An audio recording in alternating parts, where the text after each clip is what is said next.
is Kevin. This is my sister. Hi, my name is Anna. Today we're gonna learn.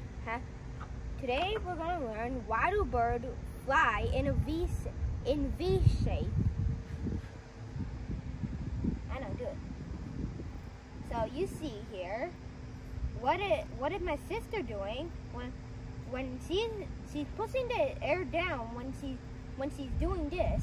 So the air goes down. This is called an up-down wash. However, the air on the side of her goes up, making an upwash. Pretend if I was a bird and I was in the upwash zone, then instead of flapping, I would just be gliding without even needing to do anything. However, but since the bird in front is making greater resistance, the birds kind of like change from who's the leader. So each bird uses their energy without stopping.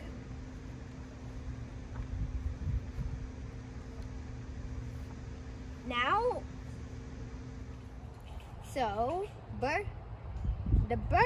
because of this, the birds can see properly, could have a straight sight, and at the same time, they won't need to stop and get their energy back up.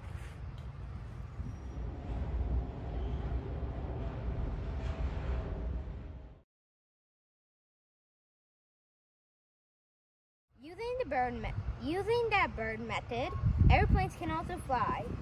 So, in this flat one, you see the downwash and the upwash. They will also do a downwash and an upwash. However, while doing the upwash, it creates pressure.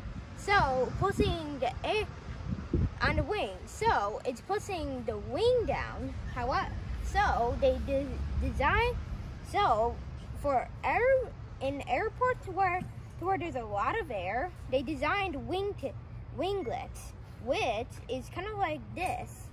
So pretend if the downwash is when doing an upwash, instead of landing here, it hits here, on the winglets. So less pressure is created on this part, so it does not push down. So that the plane could fly. Thanks for watching my video. Please subscribe to my channel. Bye for now. See you soon. Hannah, go now. You can say. Bye. Subscribe channel.